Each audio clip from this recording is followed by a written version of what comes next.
his finger, but he is mine. Don't care what they say, too late anyway. Why do I need to be good all the time? Hey you guys, welcome back to my channel. My name is Diamond for those that are new here. So as you can see from the title, today is going to be another one of my pregnancy updates. So I don't want to give a long intro. Let's just go ahead and get right into it. Okay you guys, so today I am going to go ahead and update you guys on my progression of my pregnancy. I am going to update you from 15 to 20 weeks. Actually, no. I'm going to update you from 15 to 24 weeks. I know that's a big gap, but unfortunately, I've just kind of not been great. I've been great, but, you know, it's kind of just been a whirlwind. And so, 15 to 24 weeks is what I'm going to update you guys on. Starting at 15 weeks, about 15 to 20 week area, these were my symptoms. I'm going to be reading off my phone so that, you know, I don't forget anything because pregnancy brain. I started my pregnancy classes virtually online, and those have been really great, very educational. These classes have actually been through like just a random pregnancy center. And they've been awesome. At the end of every class, they give us like this graduation and stuff, and it's been so much fun. At 15 weeks, I finally felt my baby move, and I know that's like so early, but I totally did, and it was the most incredible thing ever. It was so weird. It genuinely felt like butterflies, or like there was like a little baby goldfish swimming in my belly or something. It was so amazing. I was so thankful to be able to finally feel her. Just being able to feel her and stuff just makes me feel way more comforted, and just knowing, like, you know, she's active and safe, I love it. I literally have like had so much more body pain and aches, which I mean I expected, so it's fine. I know just as time goes on it's just going to increase and get even worse, but my pain has been like ridiculous. My fiance actually ended up buying a massage gun for me to just kind of help with easing my pain, and that's been very helpful for sure.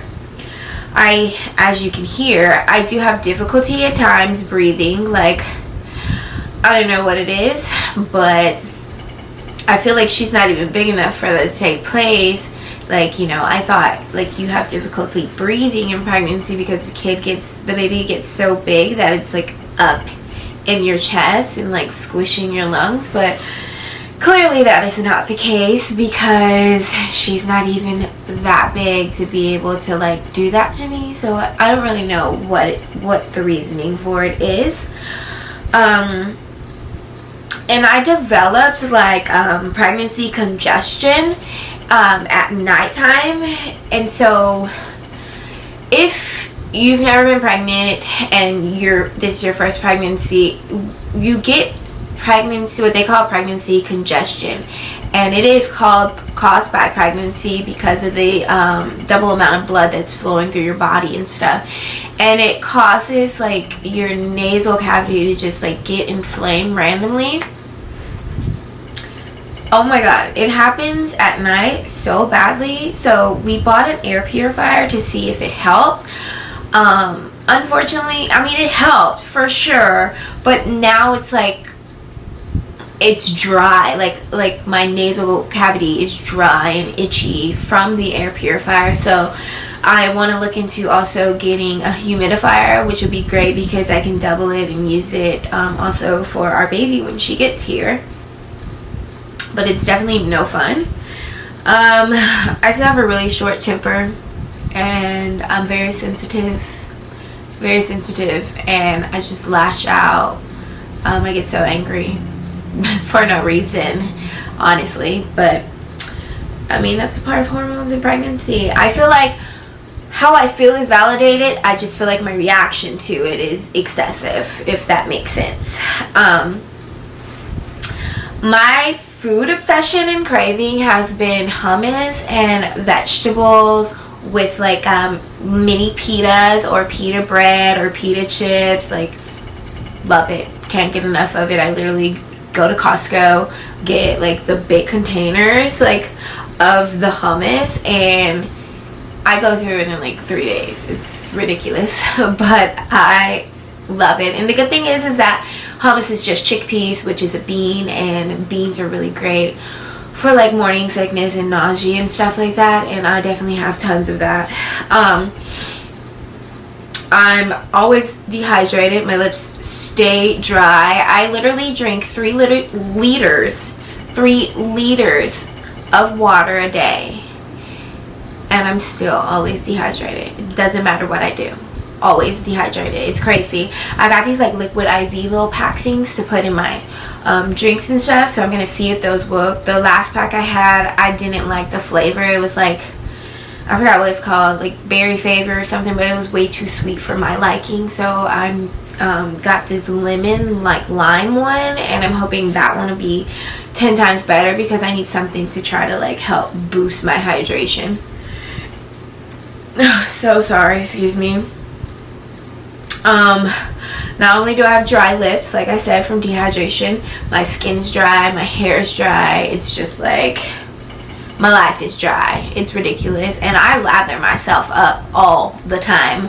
I shower every morning and I take baths at night. In my baths I put like bath oil, and I use like moisturizing oil infused bubble bath and stuff. And then after, when I get out, I put on lotion, and I put on like a homemade body butter that I made, and on top of that I put bio oil. And so it's like, there should be no reason for me to be so dry all the time, but no matter what I do, I'm still super dry. It's crazy. I'm still hairy, like a hairy beast. My hair grows so quickly. I have this shave all the time. I'm looking into getting like a waxing pot, because I do prefer like getting wax and stuff, but that gets expensive at the rate of which my hair is growing due to hormones. So I'm looking to get a waxing pot so I can see if I can just like wax myself. So sorry. See if I can wax myself. But I don't know how that's gonna go. We'll see. I'm not experienced in waxing, and so I'm a little bit nervous. I'm gonna have to watch a few tutorials and stuff. I mean, it seems straightforward, but you never know. And I don't want to hurt myself. Don't have very much energy. Never got energy back. Everybody's like, oh, when you get in your second trimester, it's amazing. You won't even know you're pregnant anymore. Smooth sailing for here. No. I still have no energy. I still live in the bed. I still have like tons of random vomiting. Like, morning sickness is like on 10, still there. Hasn't gone anywhere. I have like bad breath still, no matter what I do. And then like, it's like, I've developed this feeling of like, my vagina feels like it's like stretching, like literally like this way, stretching. Like, this is the feeling I feel in my uterus, in my vagina. Like, it's like stretching. It's crazy. With everything going on, I did try to increase like more vitamins. Granted, I am vegan, and so I eat a very plant-based diet and very healthy and stuff, and so I get a lot of nutrients and I take a lot of supplements. But I wanted to try to like do more, I guess. And so I started trying to take like Airborne, right, for extra vitamin C. That was a terrible idea with my morning sickness.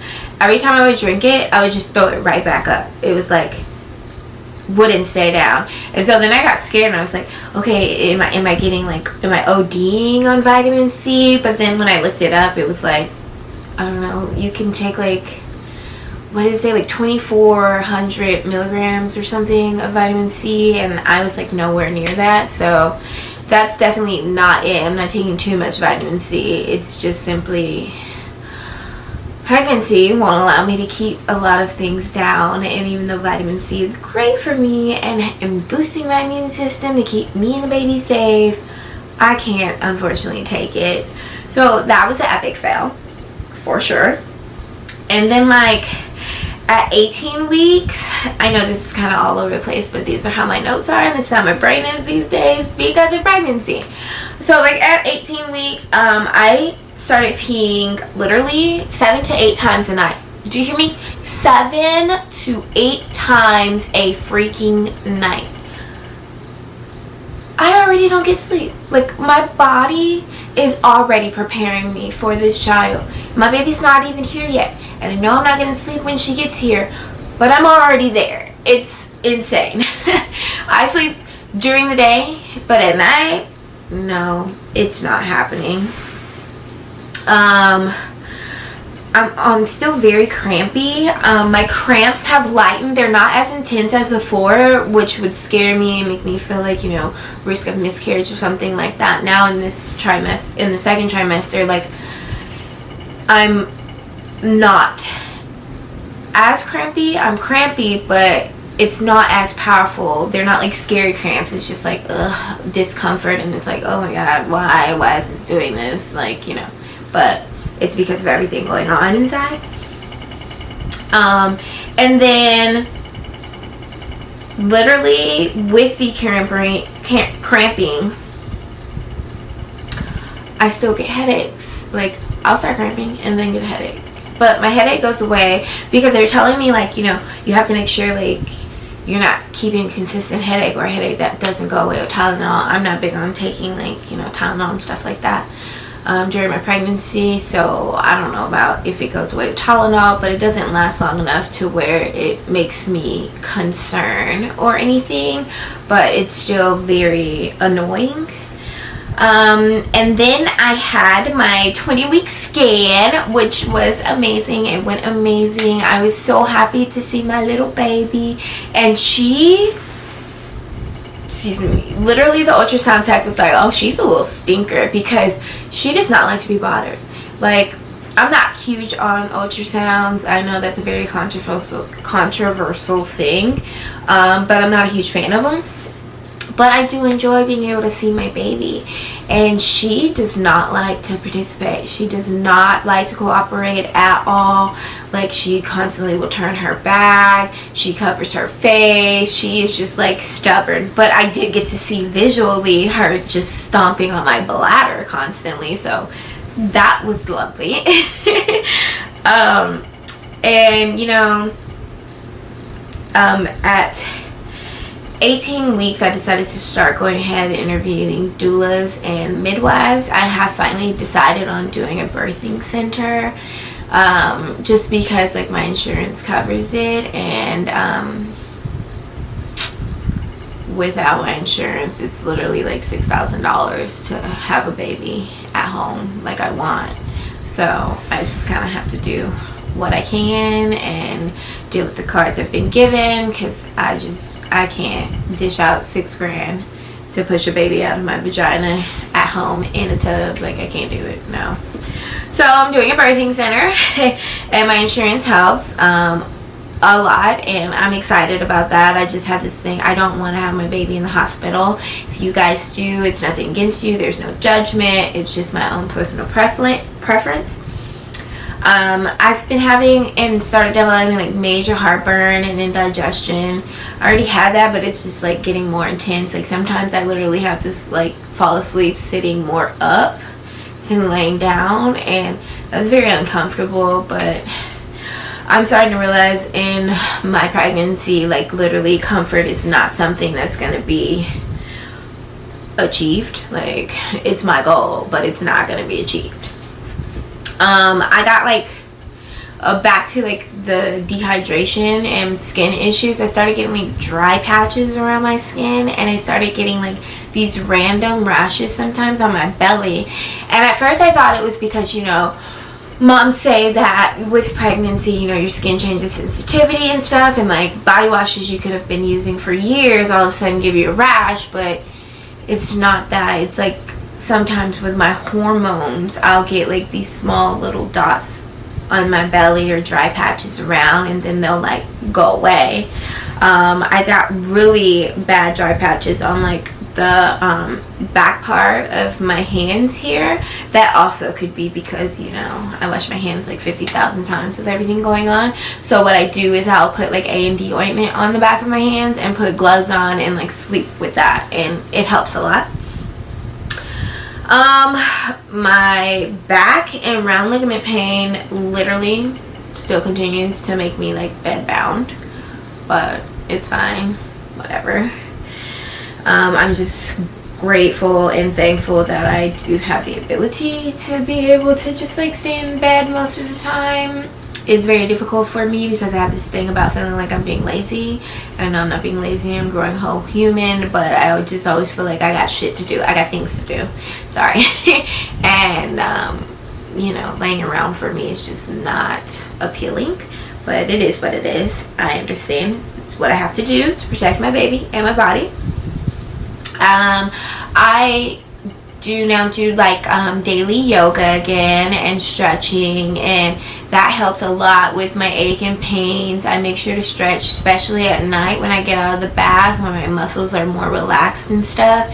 And I do like practicing my breathing and everything, and then I'll use the massage gun, or my fiance will do the massage gun on me, and it helps tremendously. I definitely recommend, if you're pregnant, stretch. Do stretch. Look into little yoga videos, like pregnancy yoga videos on YouTube, just to do what you can to help increase any kind of comfort you can get. I've also developed what is called lightning crotch. So unattractive, not fun at all. It's literally like you're having shooting pains in your vagina.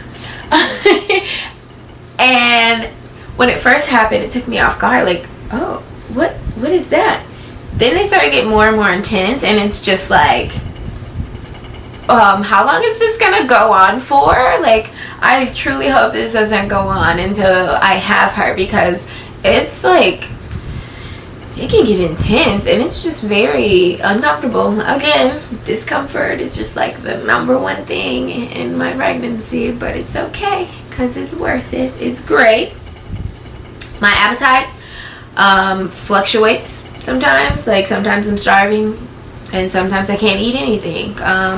That's just, it's been that way, and it's because of the nausea and morning sickness. I have started snacking in the middle of the night though. I get really hungry around like 4 o'clock, and so I'll put like bag of nuts or like little granola bars or fig bars or something on my table to hydrate me. I even do like a little bowl of like grapes, or I'll put orange there, or tangerine, mandarin, whatever you call them or want to call them. I'll put them on the side, and it really helps carry me over until when I do finally get out of bed and wake up and stuff, and try to make my morning smoothie. I didn't like having to do that, but unfortunately I did have to listen to my body, because I'm someone who likes to intermittent fast, and so I don't like to break my fast when I haven't gotten enough time for my body to digest. So I can't really practice intermittent fasting as I would like to, but I know that, you know, that's something that comes with the territory. Oh, excuse me. She's very active. Like, now that I am 24 weeks, she is so active. She's such an active baby. I feel her all the time. They say on my app, like, the babies are supposed to be sleeping most of the day, but that's not her at all. Like, she don't sleep at night when I'm trying to sleep, and during the day she doesn't really sleep. Like, she sleeps sometimes, but not really. It's very rare that I'm like, oh, I haven't felt her for a long time. Like, she's always going, and I love it. It's not a complaint at all. It's just like, whew, when these kicks get more intense and stronger and she's this active, I feel like I'm just gonna be like, ah, shit, you know. So we'll see what comes as I get further along. But I do love that she's an active little baby. I still get like really intense night sweats. Like, the fluctuation in my body temperature is insane. Like, I'm good during the day usually, but at night I get so hot. I can wake up drenched in sweat. That's why I have to take a morning shower, because I'm just like so hot. I put our thermostat on 68. I have fans going. My poor fiance is just like freezing, and I'm just literally drenched in sweat and burning up. Like it's insane. It's unreal. But I'm hoping it goes away after I have her, but some people say because of breastfeeding and stuff, which I plan to do, that the hot flashes and night sweats and stuff will still continue. So I guess I gotta kind of just get used to it. It is what it is. So those are all of my symptoms from 15 to 24 weeks. I know that's like a huge amount to put all into one video. But like I said, I've been just kind of going through a rough time and stuff, so I hope you guys can understand that. And I'm gonna go ahead and show you guys the baby bump and just give you a bump day, and I hope to see you again in my next update, you guys. Okay, I love you guys. Bye. Okay, so here is the bump from the front. Here it is from the side. It's so cute. I just love my little bump. And here it is here. 24 weeks today. Well, not today, but I'm 24 weeks. I think I'm 24 weeks in like 4 days or something like that. Yeah. So thanks, you guys.